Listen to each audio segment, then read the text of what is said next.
आज हम बात करेंगे ऑस्मो रेगुलेशन का के लिए जो हमारी बॉडी के अंदर मेजर सिस्टम होता है वो एक्चुअली एक्सक्रीटरी सिस्टम है।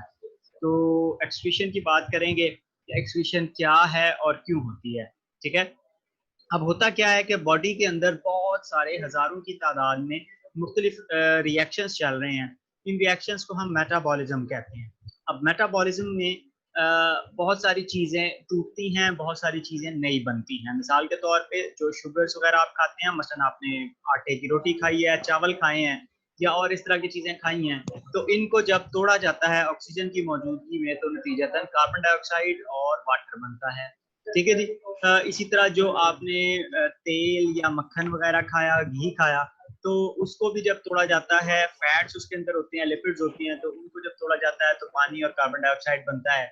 इसके मुकाबले में जो गोश्त आपने खाया है, अंडा या मक्खन या चिकन वगैरह, तो उसके नतीजे में जब उनको जलाया जाता है तो कार्बन डाइऑक्साइड और वाटर तो बनता है, लेकिन साथ ही साथ ऐसे कंपाउंड्स बनते हैं जिनमें नाइट्रोजन मौजूद होता है। ठीक है जी। तो इनको हम कहते हैं नाइट्रोजिनस वेस्ट। अब वाटर जो है वो तो आपकी बॉडी को वैसे चाहिए, तो वो इस्तेमाल हो जाएगा किसी न किसी हद तक, या सांस वगैरह के जरिए से माइनस हो जाएगा। कार्बन डाइऑक्साइड जो है वो भी सांस के जरिए से माइनस हो जाती है बॉडी से। तो ये दोनों चीजों को जब कार्बोहाइड्रेट्स और लिपिड्स को जलाया जाता है तो वाटर और कार्बन डाइऑक्साइड जो है वो इतना ज्यादा प्रॉब्लम क्रिएट नहीं करते। लेकिन नाइट्रोजिनस वेस्ट जो है वो बहरहाल एक सीरियस प्रॉब्लम है। और अगर उनका लेवल बॉडी के अंदर ज्यादा हो जाए तो वो टॉक्सिक हो जाते हैं, जहरीले हो जाते हैं और इनको रिमूव करना पड़ता है। इनको रिमूव करना पड़ता है बॉडी से, और इनकी रिमूवल को हम कहते हैं एक्सक्रीशन। ठीक है। तो वेस्ट मेटाबोलाइट्स की रिमूवल को एक्सक्रीशन कहा जाता है, और उनमें भी मेनली नाइट्रोजन के कंपाउंड जो हैं इनको रिमूव करना एक्सक्रीशन कहलाता है। ठीक है जी। तो अगर आपसे कोई एक्सक्रीशन की डेफिनेशन पूछे तो उसमें आपने वाटर या और इस तरह की चीजों का नहीं बताना है, उसके अंदर आपने नाइट्रोजनस वेस्ट की रिमूवल के बारे में बात करनी है। ठीक है जी। तो अब प्लांट्स और एनिमल्स के अंदर फिर एक्सक्रीशन का कोई ना कोई मैकेनिज्म दोनों में पाया जाता है, और ये प्रोसेस भी लाइफ के लिए इंपॉर्टेंट होते हैं। तो पहले हम बात करते हैं कि प्लांट्स के अंदर एक्सक्रीशन कैसे होती है। तो प्लांट्स के अंदर बहुत सारे डिफरेंट वेस्ट कंपाउंड्स पैदा होते हैं। मसलन जाहिर है वो भी खुराक को जलाते हैं तो उसके नतीजे में कार्बन डाइऑक्साइड और वाटर पैदा होते हैं। इसके अलावा बहुत सारे ऑर्गेनिक और इनऑर्गेनिक कंपाउंड्स बनते हैं मेटाबॉलिज्म के दौरान, जिनको प्लांट ने ठिकाने लगाना होता है। प्लांट्स ज्यादातर उनको डायरेक्टली ठिकाने नहीं लगाते, बल्कि उनको लंबे अरसे तक अपनी बॉडी के अंदर स्टोर किए रखते हैं, और जब कभी उनको जिंदगी में मौका मिले तो वो उन कंपाउंड्स को ठिकाने लगाते हैं। ठीक है जी। तो ऑक्सीजन को भी आप वेस्ट प्रोडक्ट कंसीडर कर सकते हैं फोटोसिंथेसिस में, और ऑक्सीजन जो है वो ऑटोमेटिकली स्टोमेटा के जरिए से सेल से बाहर चली जाती है, लीफ से बाहर चली जाती है, तो वो इतना ज्यादा प्रॉब्लम नहीं है। इसी तरह प्लांट बहुत ज्यादा वाटर एब्जॉर्ब कर रहे होते हैं, और जो 99% वाटर को एब्जॉर्ब करते हैं वो उनके सेल्स में फ्लडिंग कर देता है, और उससे वो जान छुड़ाते हैं। और वो कैसे जान छुड़ाते हैं, वो भी ट्रांसपायरेशन स्टोमेटा के जरिए से जान छुड़ाते हैं। ठीक है जी। तो प्लांट्स ने फिर चीजों को, वेस्ट वगैरह को हैंडल करने के लिए एक स्पेशल स्ट्रक्चर रखा हुआ है। इस स्ट्रक्चर को हम वैक्यूल कहते हैं। तो वैक्यूल जो है वो जरूरी और गैर जरूरी चीजों को, चाहे वो मतलब के वेस्ट हो चाहे यूजफुल सब्सटेंस हो, उनको वक्ती तौर पर स्टोर रखता है। तो चीजें इतनी ज्यादा प्योर हालत में जमा हो जाती हैं कि वो क्रिस्टल्स बन जाती हैं, उनकी सॉलिड हो जाती हैं वो चीजें। ठीक है। बहरहाल बाकी वेस्ट कंपाउंड्स जो हैं वो प्लांट डिफरेंट बॉडी के पार्ट्स में डिफरेंट ऑर्गन्स के अंदर स्टोर कर लेते हैं। इनमें से सबसे इम्पॉर्टेंट जो ऑर्गन है जिसके अंदर वेस्ट केमिकल स्टोर किए जाते हैं, इनको हम कहते हैं लीव्स। तो लीव्स के अंदर वेस्ट कंपाउंड्स वक्ती तौर पर स्टोर होते हैं। अब लीव्स के अंदर क्यों? इसलिए कि लीव्स ने जिंदगी में कभी ना कभी अल्टीमेटली झड़ जाना है। तो जब वो प्लांट से अलहदा होंगे तो वो जाया होने के बजाय उनके अंदर क्यों ना वेस्ट इकट्ठे कर दिए जाएं, ताकि वो वेस्ट कंपाउंड्स लेके प्लांट से अलहदा हो जाए। ठीक है। तो इस वजह से फिर वेस्ट को ठिकाने लगाने का एक आसान तरीका प्लांट्स ने रखा हुआ है, वो ये कि वो लीव्स के जरिए से वेस्ट कंपाउंड्स को रिमूव करते हैं बॉडी से। ठीक है। तो जब पत्ते झड़ते हैं तो उस वक्त आपने देखा होगा कि उनका कलर आमतौर पे चेंज हो जाता है। मिसाल के तौर पे वो पत्ते येलो या ब्राउन कलर के हो जाते हैं। अब ये जो पत्ते येलो हो रहे हैं, आपने चैप्टर नंबर 12 में पहले पढ़ा हुआ है कि येलोइंग ऑफ लीव्स को हम क्लोरोसिस कहते हैं, ठीक है, कि अगर मैग्नीशियम की कमी हो जाए तो उसकी वजह से वो येलो कलर के हो जाते हैं और इस प्रोसेस को क्लोरोसिस कहते हैं। लेकिन ये वाली जो येलोइंग हो रही है ये एक्चुअली क्लोरोसिस नहीं है, ये मैग्नीशियम की कमी की वजह से नहीं हो रहा है, बल्कि ये वेस्ट कंपाउंड्स को जमा करने की वजह से हो रहा है, ठीक है जी।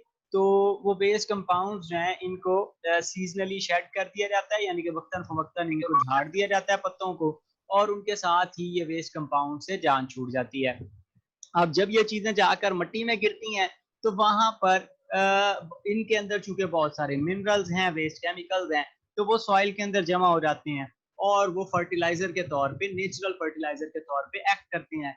तो आपने देखा होगा कि पुराने पत्तों को अक्सर औकात माली जो है वो इकट्ठा कर लेते हैं, उनका ढेर बना लेते हैं, और जब वो पत्ते गलते सड़ते हैं तो उस मटेरियल को कंपोस्ट जो कहते हैं, तो उस मटेरियल को वो इस्तेमाल करते हैं खाद के तौर पे, ठीक है, नेचुरल खाद होती है। तो इस वजह से फिर हम कह सकते हैं कि लीव्स प्लांट का वो पार्ट हैं जो एक्सक्रीशन में हेल्प करते हैं, ठीक है जी।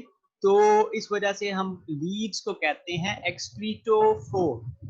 एक्सक्रीटो का मतलब होता है एक्सक्रीशन के लिए, और फोर कहते हैं बियरिंग, ठीक है। मुराद यहाँ पे है पत्ते, तो वो पत्ते जो एक्सक्रीशन में हेल्प करते हैं उनको हम एक्सक्रीटोफोर कहते हैं, ठीक है जी। तो ये एक्सक्रीटोफोर वाला सवाल बड़ा इंपॉर्टेंट है, पेपर में बार बार आता है, तो इस वजह से आपको ये पता होना चाहिए कि लीव्स जो हैं वो प्लांट की हेल्प करते हैं एक्सेस नाइट्रोजनस वेस्ट को रिमूव करने के लिए, इस वजह से इनको हम एक्सक्रीटोफोर कहते हैं, ठीक है। अब यहाँ पर जो येलोइंग हो रही है वो बहुत सारे वेस्ट केमिकल्स और मुख्तलिफ तरह के कलर्ड पिगमेंट्स और मेटल्स वगैरह के जमा होने की वजह से हो रही है, क्लोरोसिस की वजह से, क्लोरोफिल की कमी की वजह से नहीं हो रही है, ठीक है। तो जो खजान के मौसम में पत्ते झड़ते हैं वो वेस्ट केमिकल्स को रिमूव करने में हेल्प कर रहे होते हैं। अब सिर्फ पत्ते ही प्लांट्स इस्तेमाल नहीं करते, बल्कि और भी चीजें हैं। मिसाल के तौर पे बाज पौधे जो हैं, बाज पौधे या दरख्त अपने वेस्ट केमिकल्स को ब्रांचेस में या स्टेम के अंदर स्टोर कर लेते हैं, ठीक है जी।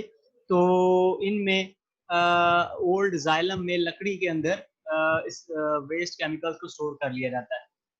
तो बास प्लांट्स जो हैं वो अपने वेस्ट केमिकल्स को ब्रांचेस या स्टेम के अंदर स्टोर रखते हैं। अब स्टेम जो है उसके अंदर हमने पहले पढ़ा हुआ है, थोड़ा बहुत आइडिया किया हुआ है कि जो स्टेम होता है इसके अंदर ज्यादातर टिश्यू, यानी कि जिससे लकड़ी बनती है, वो हिस्सा डेड होता है, ठीक है। वो लिविंग सेल्स पर मुश्तमिल नहीं होता, ज्यादातर जाइलम जो है वो यानी कि दरख्त का तना वो डेड होता है, लिविंग पार्ट नहीं होता। तो उस डेड टिश्यू के अंदर फिर आप वक्ती तौर पे वेस्ट केमिकल्स को स्टोर कर सकते हैं। मिसाल के तौर पे एबनी ट्री का लिखा हुआ है, आबनूस का दरख्त आपने नाम सुना हुआ है, तो ये आबनूस का दरख्त जो होता है इसको अगर आप काटें तो दरमियान से आप देखेंगे कि अंदर वाला हिस्सा अच्छा खासा काला होता है, ठीक है। वो काला क्यों है? बाहर की लकड़ी जो है वो लकड़ी जैसे येलो से कलर की है, लेकिन अंदर वाली लकड़ी बिल्कुल काली है। तो ये काली क्यों है?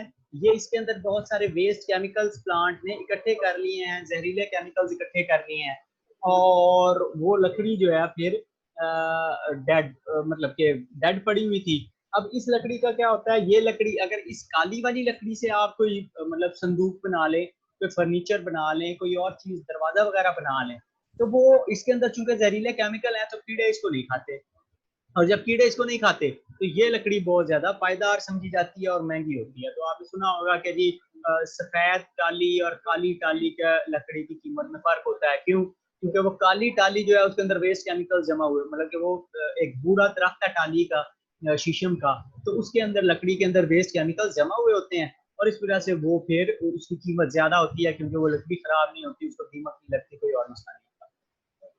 अच्छा, बांस प्लांट्स जो हैं वो अपने वेस्ट केमिकल्स को रूट्स के जरिए से मिट्टी में मिला देते हैं, ठीक है। रूट्स में वहाँ पे जो है एक्सक्रीशन के लिए सिस्टम लगा हुआ है, वो अपने वेस्ट केमिकल्स को मिट्टी में फैला देते हैं, ठीक है। तो अब इस काम के दो फायदे होते हैं। एक फायदा तो ये होता है कि वेस्ट केमिकल से जान छूट जाती है, दूसरा ये कि वो प्लांट्स इन वेस्ट केमिकल्स को केमिकल वेपन के तौर पे इस्तेमाल करते हैं। आपने बाग वगैरह में मुख्तलिफ जगहों पे देखा होगा कि जहाँ पे कोई दरख्त लगा हुआ होता है, उस दरख्त के नीचे जो है वो काफी सारा हिस्सा वहाँ पे घास नहीं उगी होती, वहाँ पे पट्टी जो है वो बिल्कुल नंगी पड़ी होती है। क्यों? इसलिए क्योंकि जो वो उस दरख्त ने अपनी जड़ों से वेस्ट केमिकल वहां पे जमा किए हुए हैं।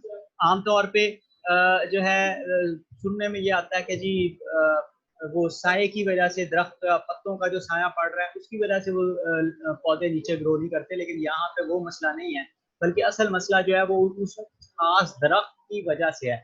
वो दरख्त ऐसा है कि वो मिट्टी के अंदर केमिकल्स मिला देता है और उसकी वजह से दूसरी चीजें फिर वहां पर ग्रो नहीं करती हैं।